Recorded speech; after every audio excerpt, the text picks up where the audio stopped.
Krishna motivation आपके लिए लेकर आया है श्री कृष्ण से जुड़े 14 रहस्यमयी तथ्य जिन्हें जानकर आप हैरान रह जाएंगे। तो बिना देर किए हुए शुरू करते हैं। पहला रहस्यमयी तथ्य, किस रंग के थे श्री कृष्ण? जनश्रुति अनुसार कुछ लोग श्री कृष्ण की त्वचा का रंग काला और ज्यादातर लोग श्याम रंग का मानते हैं। श्याम रंग अर्थात कुछ कुछ काला और कुछ नीला, मतलब काले जैसा नीला, जैसा सूर्यास्त के बाद जब दिन अस्त होने वाला रहता है तो आसमान का रंग काले जैसा नीला हो जाता है। जनश्रुति अनुसार उनका रंग न तो काला और न ही नीला था, ये भी कि उनका रंग काला मिश्रित नीला भी नहीं था। उनकी त्वचा का रंग श्याम रंग भी नहीं था। दरअसल उनकी त्वचा का रंग मेघ श्यामल था, अर्थात काला, नीला और सफेद मिश्रित रंग। अगले पन्ने पर दूसरा रहस्यमयी तथ्य, श्री कृष्ण की गंध। प्रचलित जनश्रुति अनुसार माना जाता है कि उनके शरीर से मादक गंध निकलती रहती थी। इस गंध को वे अपने गुप्त अभियानों में छुपाने का उपक्रम करते थे। यही खूबी द्रौपदी में भी थी। द्रौपदी के शरीर से भी सुगंध निकलती रहती थी जो लोगों को आकर्षित करती थी। सभी इस सुगंध की दिशा में देखने लगते थे। इसीलिए अज्ञातवास के समय द्रौपदी को चंदन, उपटन और इत्रादि का कार्य किया, जिसके चलते उनको सैरंध्री कहा जाने लगा था। माना जाता है कि श्री कृष्ण के शरीर से निकलने वाली गंध ही गोपिका चंदन और कुछ रातरानी की सुगंध से मिलती जुलती थी। तीसरा रहस्यमयी तथ्य, श्री कृष्ण के शरीर का गुण। कहते हैं कि भगवान श्री कृष्ण की देह कोमल अर्थात लड़कियों के समान मृदु थी, लेकिन युद्ध के समय उनकी देह विस्तृत और कठोर हो जाती थी। जनश्रुति अनुसार ऐसा माना जाता है कि ऐसा इसलिए हो जाता था क्योंकि वे योग और कलारिपटु विद्या में पारंगत थे। इसका मतलब ये कि श्री कृष्ण अपनी देह को किसी भी प्रकार का बनाना जानते थे। इसीलिए स्त्रियों के समान दिखने वाला उनका कोमल शरीर युद्ध के समय अत्यंत ही कठोर दिखाई देने लगता था। यही गुण कर्म और द्रौपदी के शरीर में भी था। चौथा रहस्यमयी तथ्य, सदा जवान बने रहे श्री कृष्ण। भगवान कृष्ण का जन्म मथुरा में हुआ था। उनका बचपन गोकुल, वृंदावन, नंदगांव, बरसाना आदि जगहों पर बीता। द्वारिका को उन्होंने अपना निवास स्थान बनाया और सोमनाथ के पास स्थित प्रभास क्षेत्र में उन्होंने देह छोड़ दी। दरअसल भगवान कृष्ण इसी प्रभाव क्षेत्र में अपने कुल का नाश देखकर बहुत व्यथित हो गए थे। वे तभी से वहीं रहने लगे थे। एक दिन वे एक वृक्ष के नीचे विश्राम कर रहे थे, तभी किसी बहेलिये ने उनको हिरण समझकर तीर मार दिया। ये तीर उनके पैरों में जाकर लगा और तभी उन्होंने देह त्यागने का निर्णय ले लिया। एक दिन वे इसी प्रभाव क्षेत्र के वन में एक पीपल के वृक्ष के नीचे योग निद्रा में लेटे थे। तभी जरा नामक एक बहेलिये ने भूलवश उन्हें हिरण समझकर विषयुक्त बाण चला दिया, जो उनके पैर के तलुए में जाकर लगा और भगवान श्री कृष्ण ने इसी को बहाना बनाकर देह त्याग दी। जनश्रुति अनुसार भगवान श्री कृष्ण ने जब देह त्याग किया तब उनकी देह के केश न तो श्वेत थे और न ही उनके शरीर पर किसी प्रकार से झुर्रियां पड़ी थी, अर्थात वे 119 वर्ष की उम्र में भी युवा जैसे ही थे। पांचवा रहस्यमयी तथ्य, कृष्ण की द्वारिका। भगवान कृष्ण ने गुजरात के समुद्री तट पर अपने पूर्वजों की भूमि पर एक भव्य नगर का निर्माण किया था। कुछ विद्वान कहते हैं कि उन्होंने पहले से उजाड़ पड़ी कुशस्थली को फिर से निर्मित करवाया था। माना जाता है कि भगवान श्री कृष्ण अंतिम वर्षों को छोड़कर कभी भी द्वारिका में 6 महीने से ज्यादा नहीं रहे। कृष्ण की द्वारिका को किसने किया था नष्ट? जो भी हो, श्री कृष्ण की इस नगरी को विश्वकर्मा और मयदानव ने मिलकर बनाया था। विश्वकर्मा देवताओं के और मयदानव असुरों के इंजीनियर थे। दोनों ही राम के काल में भी थे। इतिहासकार मानते हैं कि द्वारिका जल में डूबने से पहले नष्ट की गई थी। किसने नष्ट किया होगा द्वारिका को? ये सवाल अभी भी बना हुआ है। हालांकि समुद्र के भीतर द्वारिका के अवशेष ढूंढ लिए गए हैं। वहां उस समय के जो बर्तन मिले हैं वो 1528 बीसी से 3000 बीसी के बताए जाते हैं। छठा रहस्यमयी तथ्य, ईसा मसीह, श्री कृष्ण और बुद्ध का प्रभाव। हालांकि यह अभी भी शोध का विषय है, फिर भी अब तक जितने भी लोगों ने इस पर शोध किया उनका कहना यही है कि ईसा मसीह ने भारत का भ्रमण किया था और वे कश्मीर से लेकर जगन्नाथ मंदिर तक गए थे। ईसा मसीह थे भगवान कृष्ण के भक्त। उन्होंने कश्मीर के एक बौद्ध मठ में रहकर ध्यान साधना की थी। यहीं पर उनकी समाधि भी है। शोधकर्ता मानते हैं कि श्री कृष्ण का ईसा मसीह के जीवन पर बहुत प्रभाव पड़ा। उनके जन्म की कथा भी श्री कृष्ण के जन्म की कथा से कुछ मिलती जुलती है। ईस्ट जैकोलियत ने 1869 में अपनी एक पुस्तक द बाइबल इन इंडिया में लिखा है कि जीसस क्रिस्ट और भगवान श्री कृष्ण एक थे। लुईस जैकोलियत फ्रांस के एक साहित्यकार और वकील थे। इन्होंने अपनी पुस्तक में कृष्ण और क्राइस्ट पर एक तुलनात्मक अध्ययन प्रस्तुत किया है। जीसस शब्द के विषय में लुईस ने कहा है कि क्राइस्ट को जीसस नाम भी उनके अनुयायियों ने दिया है। इसका संस्कृत में अर्थ होता है मूल तत्व।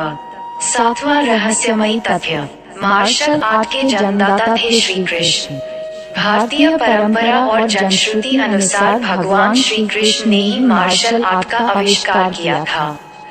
दरअसल पहले इसे कलारिपयट्टू कहा जाता था। इस विद्या के माध्यम से ही उन्होंने चांगुल और मुष्टिक जैसे मल्लों का वध किया था। तब उनकी उम्र 16 वर्ष की थी। मथुरा में दुष्ट रजक के सिर को हथेली के प्रहार से काट दिया था। जनश्रुतियों के अनुसार श्री कृष्ण ने मार्शल आर्ट का विकास ब्रज क्षेत्र के वनों में किया था। डांडिया रास उसी का एक नृत्य रूप है। कलारिपयट्टू विद्या के प्रथम आचार्य श्री कृष्ण को ही माना जाता है। हालांकि इसके बाद इस विद्या को अगस्त्य मुनि ने प्रचारित किया था। इस विद्या के कारण ही नारायणी सेना भारत की सबसे भयंकर प्रहारिक सेना बन गई थी। श्री कृष्ण ने ही कलारिपयट्टू की नींव रखी, जो बाद में बौद्ध धर्म से होते हुए आधुनिक मार्शल आर्ट में विकसित हुई। बौद्ध धर्म के कारण ही ये विद्या चीन, जापान आदि बौद्ध राष्ट्रों में खूब फली फूली। आज भी ये विद्या केरल और कर्नाटक में प्रचलित है। श्री कृष्ण ने इस विद्या को अपनी नारायणी सेना को सिखा रखा था। डांडिया रास इसी का एक रूप है। मार्शल आर्ट के कारण उस काल में नारायणी सेना को भारत की सबसे भयंकर प्रहारक माना जाता था। आठवां रहस्यमयी तथ्य, परशुराम जी ने दिया था सुदर्शन चक्र। श्री कृष्ण के पास यूं तो कई प्रकार के दिव्यास्त्र थे, लेकिन सुदर्शन चक्र मिलने के बाद सभी और उनकी साख बढ़ गई थी। शिवाजी सावंत की किताब युगांधर अनुसार श्री कृष्ण को भगवान परशुराम ने सुदर्शन चक्र प्रदान किया था, तो दूसरी ओर वे पाशुपतास्त्र चलाना भी जानते थे। पाशुपतास्त्र शिव के बाद श्री कृष्ण और अर्जुन के पास ही था। इसके अलावा उनके पास प्रस्वपास्त्र भी था, जो शिव वसुगन भीष्म के पास ही था। नौवां रहस्यमयी तथ्य, शिव और कृष्ण का जीवाणु युद्ध। प्रचलित मान्यता अनुसार कृष्ण ने असम में बानासुर और भगवान शिव से युद्ध के समय माहेश्वर ज्वर के विरुद्ध वैष्णव ज्वर का प्रयोग कर विश्व का प्रथम जीवाणु युद्ध लड़ा था। हालांकि ये शोध का विषय हो सकता है। युद्ध का कारण, कृष्ण से प्रद्युम्न का और प्रद्युम्न से अनिरुद्ध का जन्म हुआ। प्रद्युम्न के पुत्र तथा कृष्ण के पौत्र अनिरुद्ध की पत्नी के रूप में उषा की ख्याति है। अनिरुद्ध की पत्नी उषा शोणितपुर के राजा वानासुर की कन्या थी। अनिरुद्ध और उषा आपस में प्रेम करते थे। उषा ने अनिरुद्ध का हरण कर लिया था। वानासुर को अनिरुद्ध उषा का प्रेम पसंद नहीं था। उसने अनिरुद्ध को बंधक बना लिया था। वानासुर को शिव का वरदान प्राप्त था। भगवान शिव को इसके कारण श्री कृष्ण से युद्ध करना पड़ा था। अंत में देवताओं के समझाने के बाद ये युद्ध रुका था। श्री कृष्ण ने लड़े थे ये 10 प्रमुख युद्ध। भगवान श्री कृष्ण 64 कलाओं में दक्ष थे। एक ओर वे सर्वश्रेष्ठ धनुर्धर थे तो दूसरी ओर वे द्वंद्व युद्ध में भी माहिर थे। इसके अलावा उनके पास कई अस्त्र और शस्त्र थे। उनके धनुष का नाम सारंग था। उनके खड्ग का नाम नंदिक, गदा का नाम कौमोदकी और शंख का नाम पांचजन्य था जो गुलाबी रंग का था। श्री कृष्ण के पास जो रथ था उसका नाम जैत्र, दूसरे का नाम गरुड़ध्वज था। उनके सारथी का नाम दारुक था और उनके अश्वों का नाम शैव्य, सुग्रीव, मेघपुष्प और बलाहक था। 10वां रहस्यमयी तथ्य, कृष्ण की प्रेमिका और पत्नियां। कृष्ण के बारे में अक्सर ये कहा जाता है कि उनकी 16,000 पटरानियां थी, लेकिन यह तथ्य गलत है। उनकी मात्र 8 पत्नियां थीं।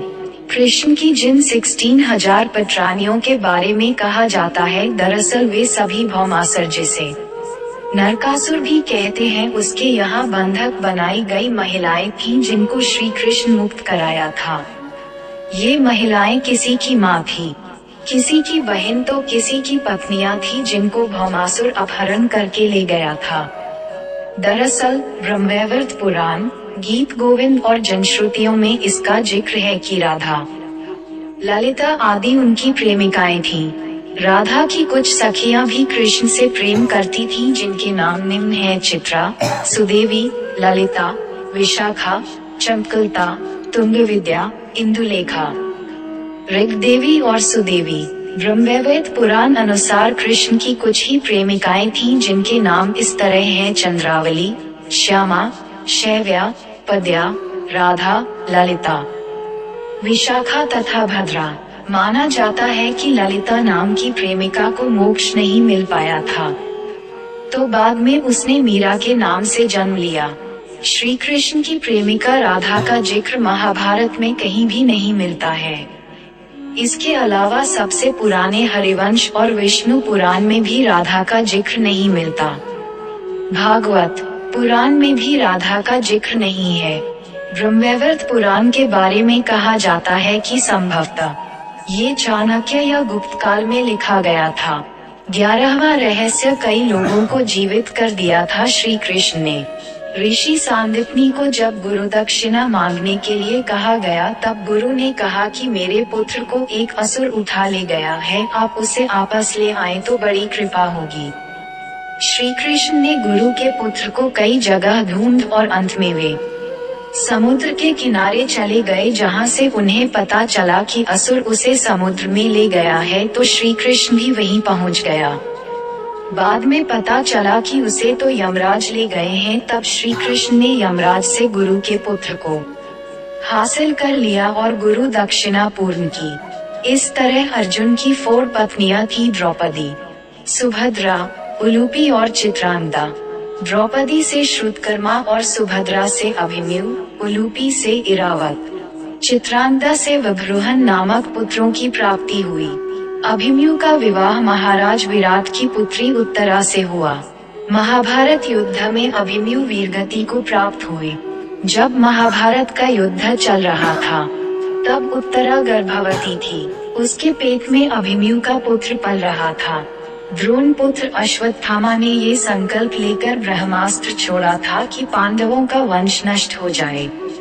द्रोण पुत्र अश्वत्थामा के ब्रह्मास्त्र प्रहार से उत्तरा ने मृत शिशु को जन्म दिया था, किंतु भगवान श्री कृष्ण ने अभिमन्यु उत्तरा पुत्र को ब्रह्मास्त्र के प्रयोग के बाद भी फिर से जीवित कर दिया। यही बालक आगे चलकर राजा परीक्षित नाम से प्रसिद्ध हुआ। परीक्षित के प्रतापी पुत्र हुए जन्मेजय। ऐसे कई उदाहरण हैं जबकि भगवान कृष्ण ने लोगों को फिर से जीवित कर दिया। भीम पुत्र घटोत्कच के पुत्र बर्बरीक की गर्दन कटी होने के बावजूद श्री कृष्ण ने उसे महाभारत युद्ध की समाप्ति तक जीवित रखा। 12वां रहस्यमयी तथ्य, श्री कृष्ण का दिल। हिंदू धर्म के बेहद पवित्र स्थल और 4 धामों में से एक जगन्नाथपुरी की धरती को भगवान विष्णु का स्थल माना जाता है। जगन्नाथ मंदिर से जुड़ी एक बेहद रहस्यमय कहानी प्रचलित है। स्थानीय मान्यताओं अनुसार कहते हैं कि इस मूर्ति के भीतर भगवान कृष्ण का दिल का एक पिंड रखा हुआ है जिसमें ब्रह्मा विराजमान है। दरअसल जनश्रुति के अनुसार जब श्री कृष्ण की मृत्यु हुई तब पांडवों ने उनके शरीर का दाह संस्कार कर दिया, लेकिन कृष्ण का दिल जलता ही रहा। ईश्वर के आदेशानुसार पिंड को पांडवों ने जल में प्रवाहित कर दिया। उस पिंड ने लट्ठे का रूप ले लिया। राजा इंद्रद्युम्न, जो कि भगवान जगन्नाथ के भक्त थे, को ये लट्ठा मिला तो उन्होंने इसे जगन्नाथ की मूर्ति के भीतर स्थापित कर दिया। उस दिन से लेकर आज तक वह लट्ठा भगवान जगन्नाथ की मूर्ति के भीतर है। हर 12 वर्ष के अंतराल के बाद जगन्नाथ की मूर्ति बदलती है, लेकिन यह लट्ठा उसी में रहता है। हालांकि ये शोध का विषय हो सकता है। 13वां रहस्यमयी तथ्य, नहीं हुआ था यदुवंश का नाश। महाभारत युद्ध की समाप्ति के बाद जब युधिष्ठिर का राजतिलक हो रहा था तब कौरवों की माता गांधारी ने महाभारत युद्ध के लिए श्री कृष्ण को दोषी ठहराते हुए शाप दिया कि जिस प्रकार कौरवों के वंश का नाश हुआ है ठीक उसी प्रकार यदुवंश का भी नाश होगा।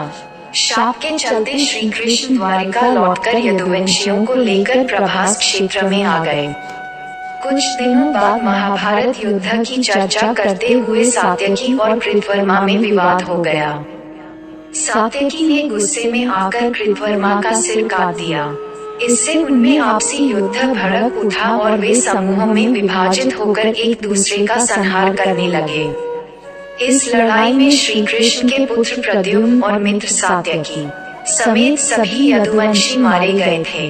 केवल बब्रू और दारुक ही बचे रह गए थे। यदुवंश के नाश के बाद कृष्ण के ज्येष्ठ भाई बलराम समुद्र तट पर बैठ गए और एकाग्रचित होकर परमात्मा में लीन हो गए। इस प्रकार शेषनाग के अवतार बलराम जी ने देह त्यागी और स्वधाम लौट गए। बलराम जी के देह त्यागने के बाद जब एक दिन श्री कृष्ण पीपल के नीचे ध्यान की मुद्रा में लेटे थे तब उस क्षेत्र में एक जरा नाम का बहेलिया आया हुआ था। जरा एक शिकारी था और वह हिरण का शिकार करना चाहता था। जरा को दूर से हिरण के मुख के समान श्री कृष्ण का तलवा दिखाई दिया। बहेलिये ने बिना कोई विचार किए वहीं से एक तीर छोड़ दिया जो कि श्री कृष्ण के तलवे में जाकर लगा। जब वह पास गया तो उसने देखा कि श्री कृष्ण के पैरों में उसने तीर मार दिया है। इसके बाद उसे बहुत पश्चाताप हुआ और वह क्षमा याचना करने लगा।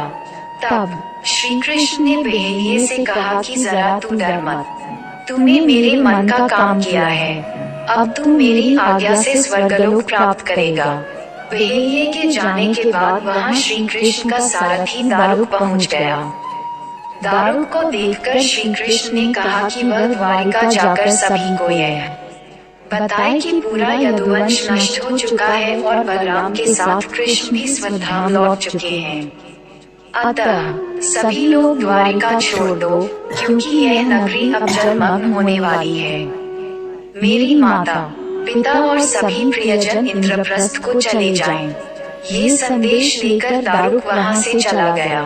इसके बाद उस क्षेत्र में सभी देवता और स्वर्ग की अप्सराएं, यक्ष, किन्नर, गंधर्व आदि आए और उन्होंने श्री कृष्ण की आराधना की। आराधना के बाद श्री कृष्ण ने अपने नेत्र बंद कर लिए और वे सशरीर ही अपने धाम को लौट गए। श्रीमद् भागवत के अनुसार जब श्री कृष्ण और बलराम के स्वधाम गमन की सूचना इनके प्रियजनों तक पहुंची तो उन्होंने भी इस दुख से प्राण त्याग दिए।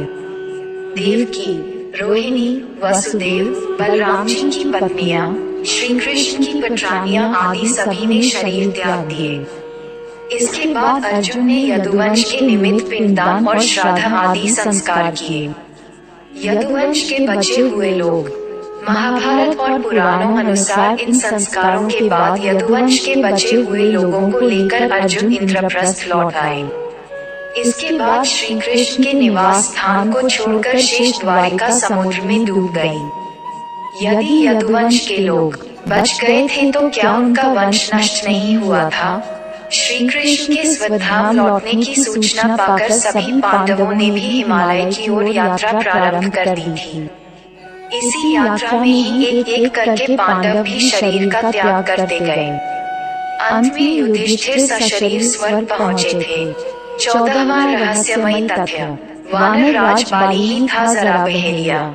पौराणिक मान्यताओं अनुसार प्रभु ने त्रेता में राम के रूप में अवतार लेकर बाली को छुपकर तीर मारा था। कृष्णावतार के समय भगवान ने उसी बाली को जरा नामक बहेलिया बनाया और अपने लिए वैसी ही मृत्यु चुनी जैसी बाली को दी थी। ऐसे ही वीडियो देखने के लिए हमारे चैनल कृष्णा मोटिवेशन को लाइक, शेयर और सब्सक्राइब करके सपोर्ट करें। हम आपके लिए ऐसे ही ज्ञान